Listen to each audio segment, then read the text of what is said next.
controversial slash like red flag opinions or predictions for the footballing world, whether it will be end of the season in a couple of years' time, and just some people's suggestions of what they can see happening. And then I'm probably going to either go off piece with one or two of them, see where we go, and whether I agree or disagree with all of them, if that makes sense. So I put a post out on my community tab, which I'm hoping I'll be able to get to. Where posts, is it on here? It is 21 comments on my community post. That's really, really cool, guys. That's really cool. And 1, 2, 3, 4, 5, 6 replies to my tweet. Let's go to my tweet. Here we go. So I said, send me some of your boldest football predictions for the next 2 to 3 years. I'm talking transfers, rule changes, predictions, etc. So starting off, we have Dan Byrne.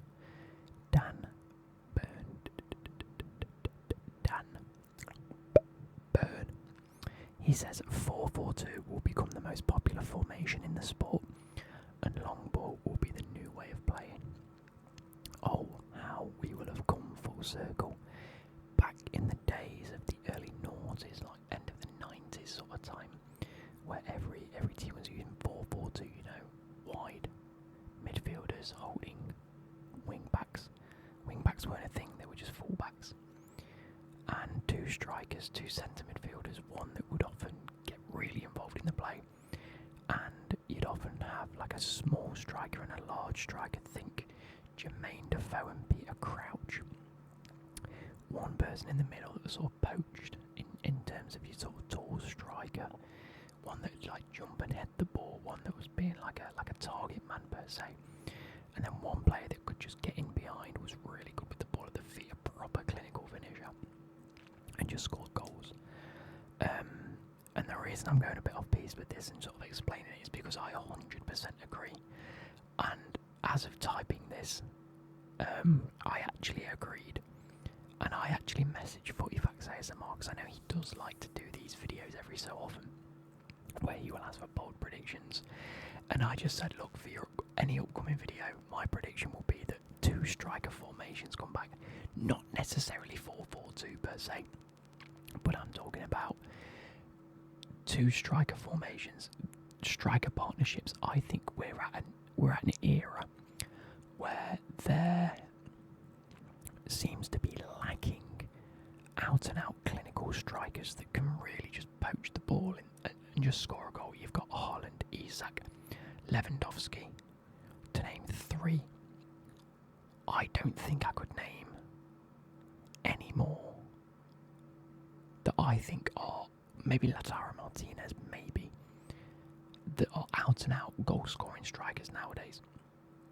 And I think we're starting to see this, like, again, over the past couple of years we've seen the likes of Mo Salah, Eden Hazard, Messi, Ronaldo coming like from the wing side of play and just scoring goals, and that's been really, really good. But I think we're at that era now where we're starting to see that less and less. And maybe, we're starting to see strikers isolated, and formations and tactics are getting that much better, and it's coming to the end of the cycle of a 1 striker formation where the defenders just know exactly what to do to isolate that area of the pitch. I think we're seeing less and less goals from out and out strikers than probably ever before, truthfully. I don't think there's been another period where strikers themselves have scored less goals.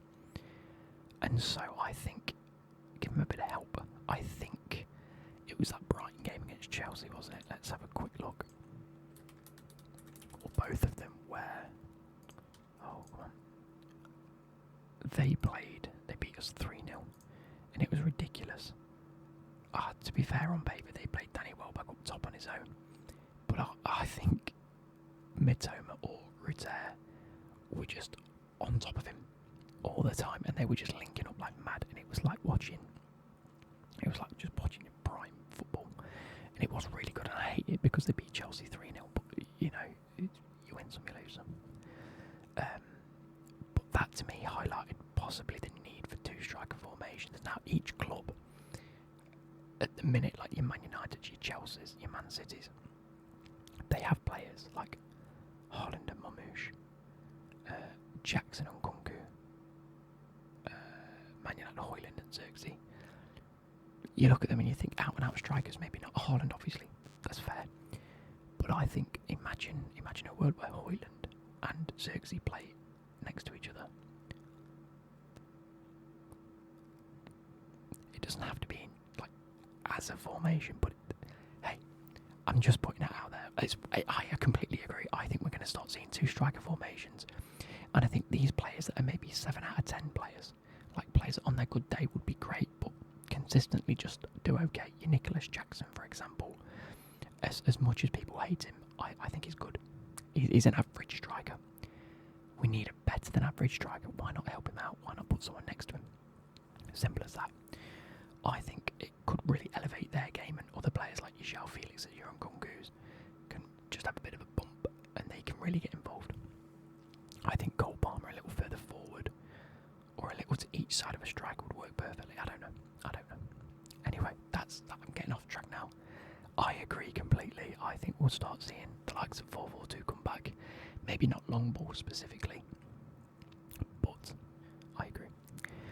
Garnacho Hive says Martial will move back to a European giant and succeed there as well. I've got to say I disagree.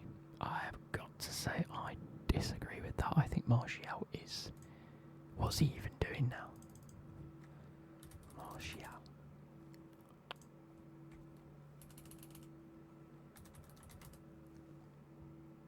Who's he playing for? AEK Athens, 7 goals, 1 assist in 15 games. He's not back. If he's averaging a goal every 2 games in the Greek league, no, not a chance. Sorry, guy. Sorry, user. FC Jim 7 says United will stay finishing in the mid-table of the league for the next 2 to 3 years. I think so. I think there are way too many things happening at that club. Like I think Chelsea's bad. Chelsea have gone down this dip. They've come up. They might be going a little bit down again. But Man United is still down here. They're still in absolute tatters. They're just not there. And I think if they change the manager again, which is a ridiculous thing to do now, it's just going to put them back to square one. I think the ownership that's come in is fucking horrific. And it is what it is. I agree. I think United will stay finishing mid-table, and I think the issue is you've got better run clubs now, like your Brightons and your Bournemouths and your Newcastles, and just these other teams. Forest is getting there. I mean, they've been playing exceptionally well. I think there are too many mid-table clubs that have taken the step up and have this air of confidence and just knowledge about how to not only, like, Man United have never had to battle mid-table. So now that they're there, or even lower table, now that they're there, it's like, what do we do? Confidence dropped, heads dropped, expectations are up here, we're delivering here. That's fine. Mid-table clubs is the expectations here, we're probably delivering here, and when we get a good manager and a few good players, boom, confidence rises. These teams take a step up, and that leaves a bigger gap for Man United to try and climb. And I think a lot of it is mental, unfortunately.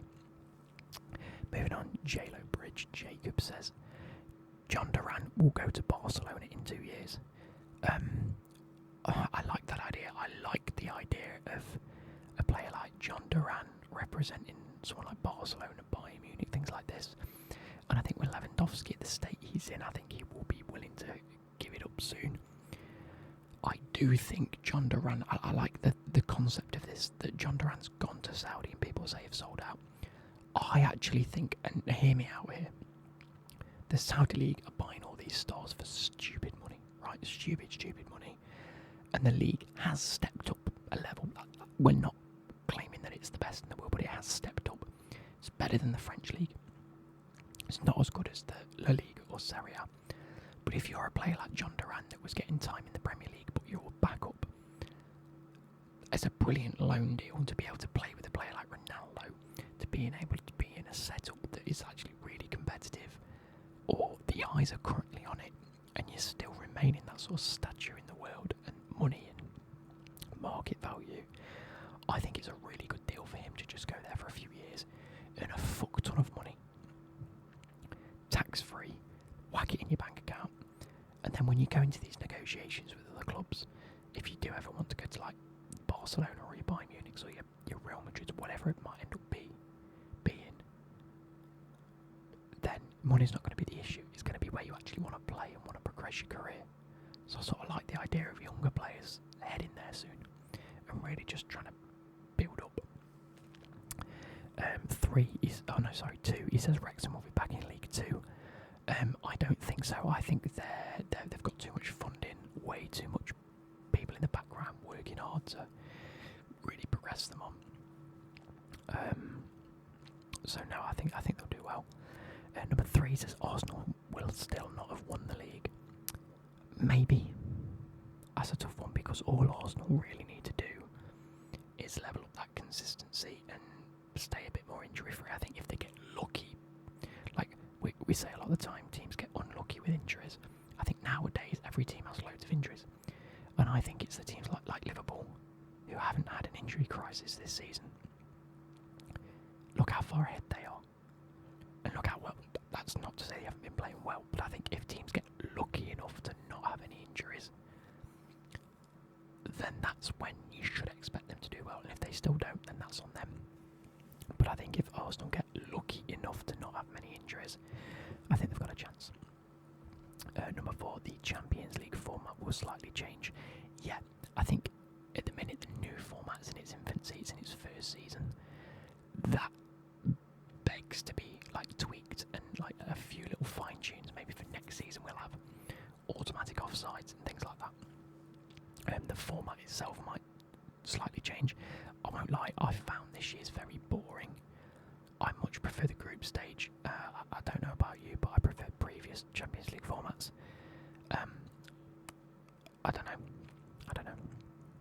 And number 5, Omar Mamouche will be one of the best players in the Prem. Don't know whether to agree or disagree. I didn't really know who he was when he signed for Man City. I know he had good potential, and then he went and bagged the hat-trick, so fair play to the geezer. He does look very good, and I do hope that he does well. I just don't like it with Man City, you know what I mean? Anyway, moving on to FC Jim 7. It says his prediction is that a referee will lose his head and attack a player in the Premier League, or the other way around.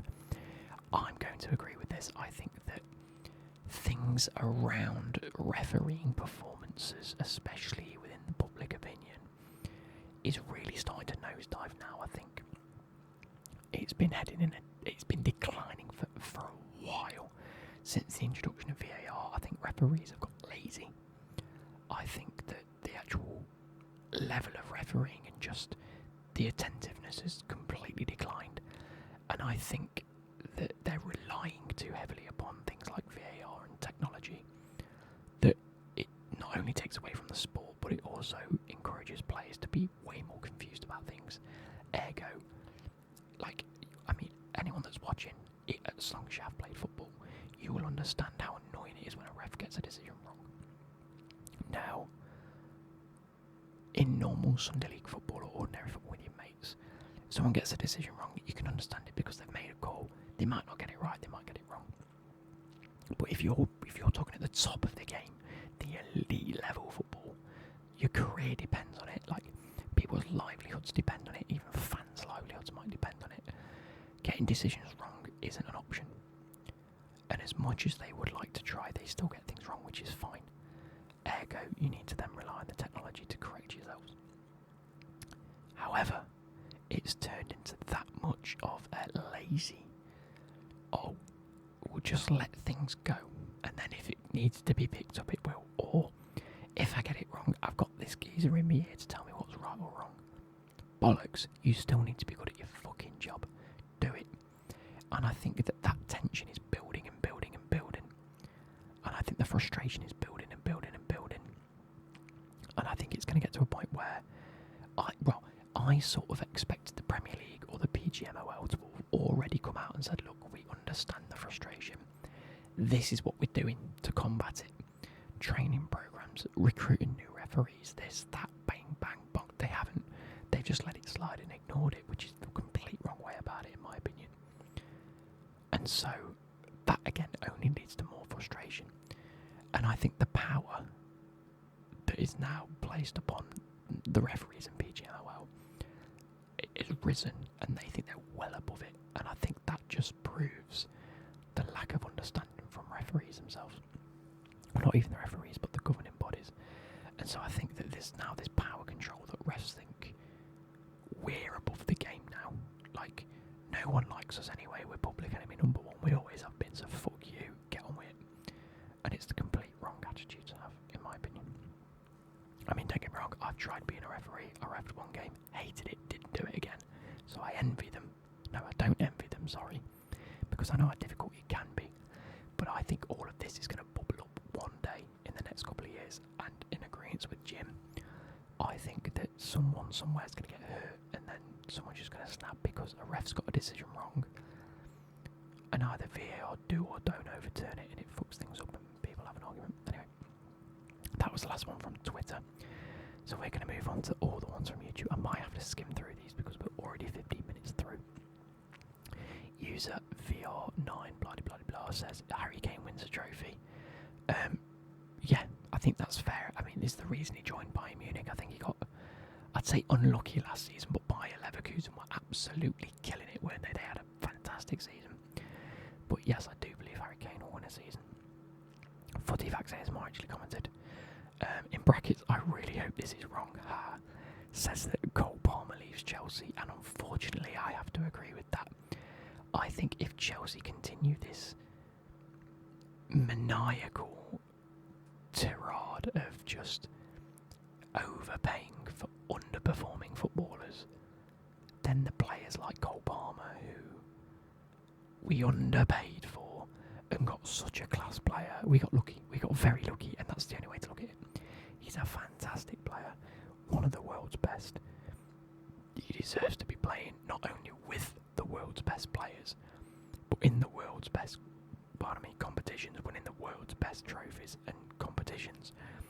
And I think the longer Chelsea keep going through this whole process of let's bring in a manager, put in a process, cool, done, wicked, we start to see performances. Oh, we then get rid of 3 players because they're not happy. We then spend another 60 million on an 18-year-old no one's ever heard of. We actually don't turn a fucking profit. We sell off the club's assets on. Oh, we've hit PSR, great. Where are we? Oh, we're 4th in the league, we're doing really well. Oh, hang on a minute, let's just fuck about with this. Let's get rid of Disasi, which I agreed with at the time, and bring back Chalobah after telling him he wasn't good enough for the squad. Fair enough. Okay, cool. Oh, we've got a defender crisis. Great. Let's just not buy anyone and replace the players that we've lost. Oh, now we're currently sat in 5th or 6th. We haven't won a game in like 4 or 5 games. It's a shit show. And the longer we keep doing this, the quicker Cole Palmer's going to leave, because he's just not going to be one. Like, if it was me, I'd be looking at the club going, right, they sold me a project. The project was coming to fruition. It's not been great. Okay, let's see how it goes. If we get to the end of the season and things aren't happy, I'll be looking at thinking they've sold me an absolute dream here. I've signed a 6-year deal. Get the money for me. Man City want me back. Fair play, I'll go back there. Fuck it off. See you later. I want to go back to a club that actually knows how to win trophies, and not this new typical Chelsea that just have no idea what they're doing. Anyway, moving on. Patrick Music says United to the Championship. Similar to the previous question or prediction, shall I say. United to mid-table. I think if they continue the decline that they're on, I think it's a real possibility. Like I said, there's teams in that whole middle table that have elevated their game, and I think if United fail to actually, like, I think this summer is, I thought last summer was make or break, but they made some clued up signings, and I was like, okay, fair. They haven't quite got going yet, but I think there is potential there. Dorgu looks absolutely fantastic, and he's a very recent addition. But I think it's going to rely heavily on getting rid of a lot of players, which I'm hoping they do this summer.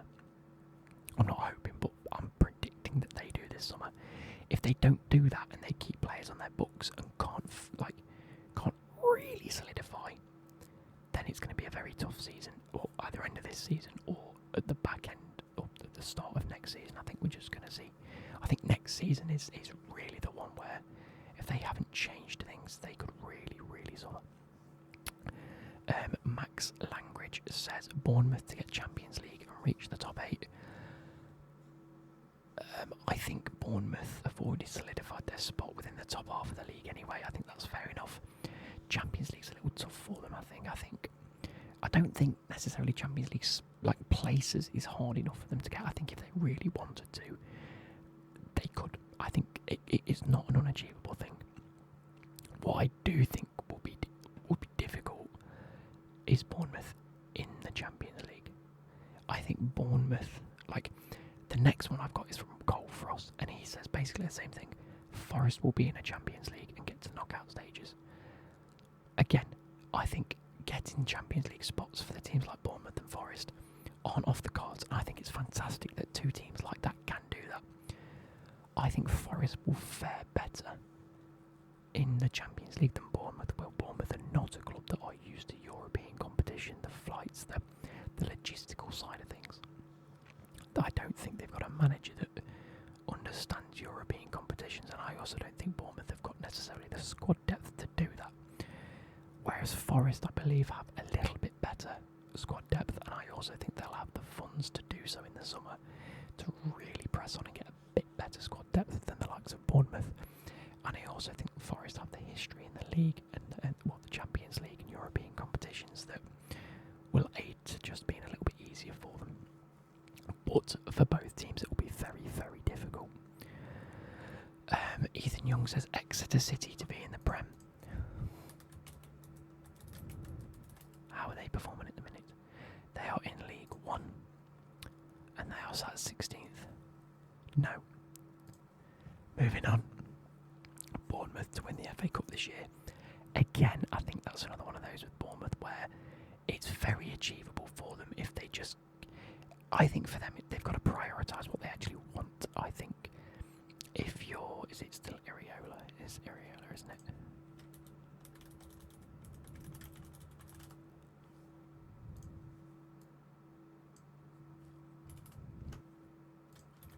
Bournemouth manager is Andoni Iriola.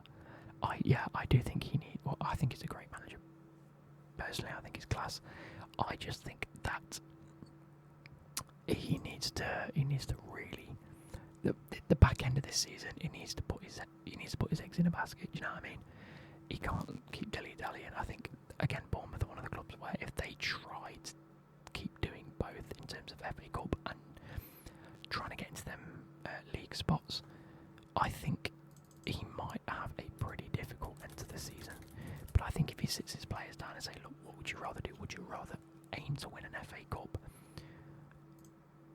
I mean, they're fifth now, it's fair. But there's only 6 points between 10th and 5th. So, and I mean, Chelsea are 6th, level with Bournemouth. Man City are 1 point above them, and Forest are 3 points above that. That's ridiculous. So in the grand scheme of things, there's only 7. I mean, there's only 10 points between 10th and 3rd place, so anything can still happen. They really need to figure out what they want to do and where they want to be. I think the same for Forest. I think if they're going to prioritise the league, they really need to start winning games against the likes of who did they lose to? It was Fulham. They need to beat teams like Fulham. Anyway, moving on. Wrexham to get to the Premier League. I think it's just as likely that they get to League 2 as they get to the Premier League. I think they're in the Championship now, right? Wrexham. AFC. No, they're still in League 1, my bad. Okay, well, they're 3rd in League 1 with 30 games played. As long if they win both of them, they'll go 7 points clear of 4th place. So I think the likelihood is that they do get promotion. I think between Birmingham, Wycombe and Wrexham, you've got 3 very capable teams there to go up. And again, I do think that Wrexham will be a formidable side in the Championship, but that's where it gets difficult for them. I think they're going to struggle in the Championship. Even if they get mid-table, I think it'll be a good thing. And I think there's too many giants, like Wrexham, where they are now with the money that they've got, are now giants of the Football League system in the non-league and League Two into League One. Brilliant.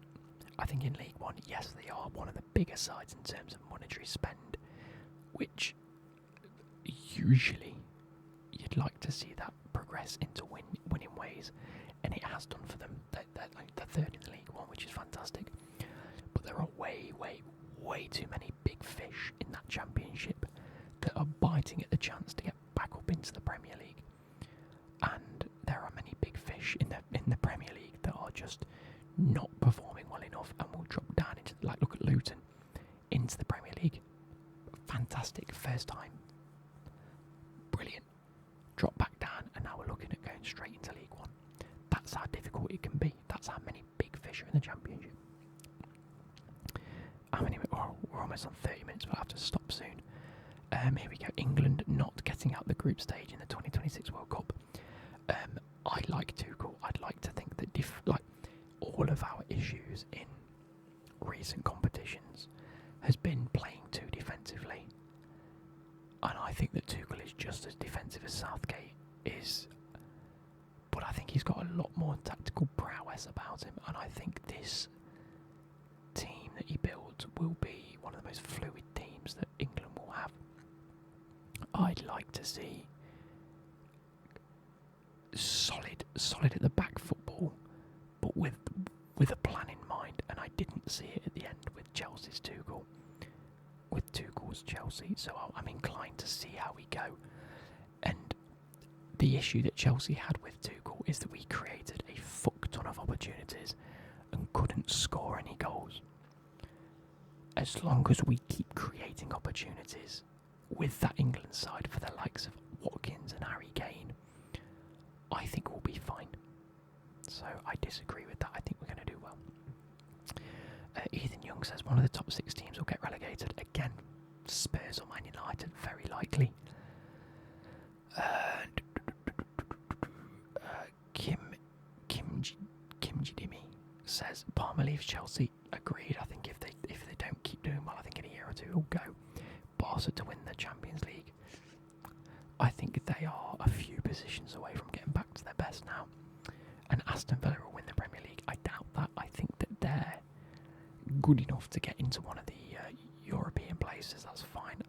Winning the league itself is it's a sight away from most teams.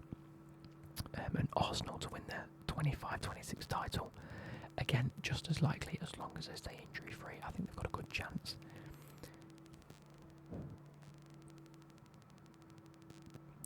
Matt Mank actually says John Duran comes back to Europe after one season and becomes one of the top 3 strikers in the world.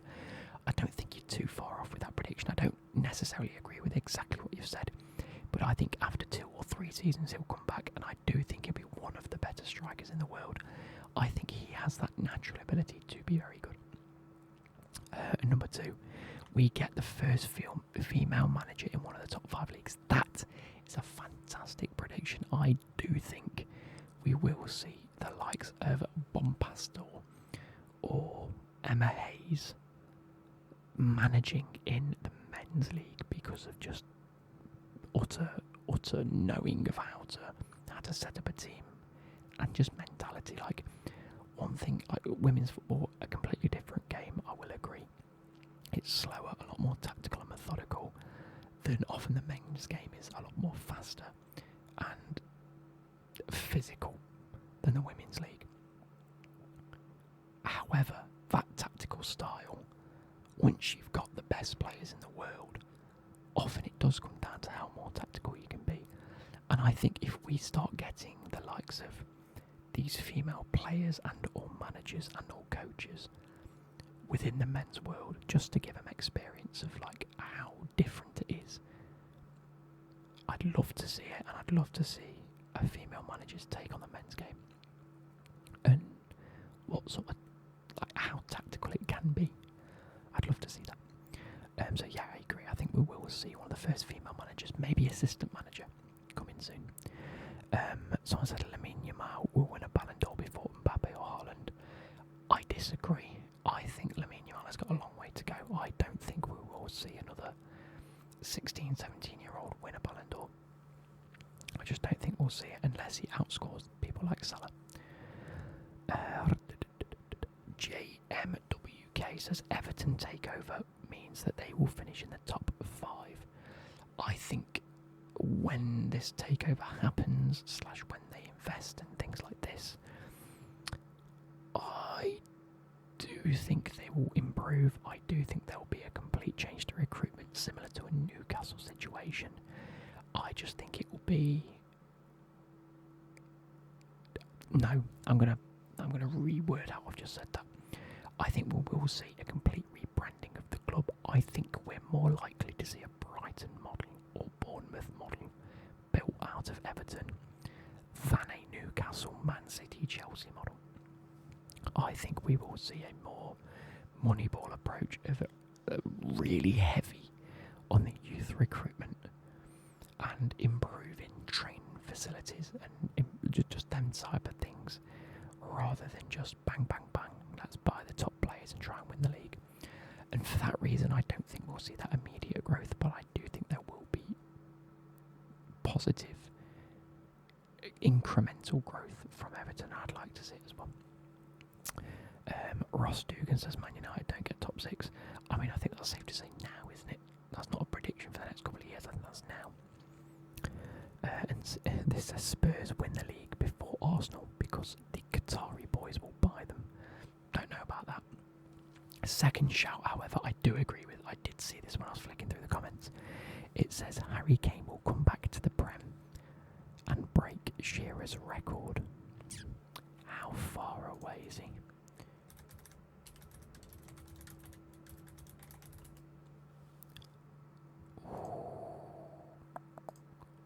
Premier League history. He's still 47 goals away. And how old's Harry Kane now? Because I don't think he comes back next season. And if he does, I don't know if he goes back to Spurs even. He is 31. So say he spends the rest of this season, the rest of next season at Bayern Munich, he'll then be at least 32 or 33. He will come back, he won't score 40 goals in that season, which means he'll be 34 or 35. And then he'll have to play another season as long as he gets 20 goals a season in his 2 games in the Premier League as a 34 or 35-year-old. He could do it. I don't think he will. I don't think he will. Unless he scores every penalty that whatever club he goes to gets. Anyway, that's the last one from me. I hope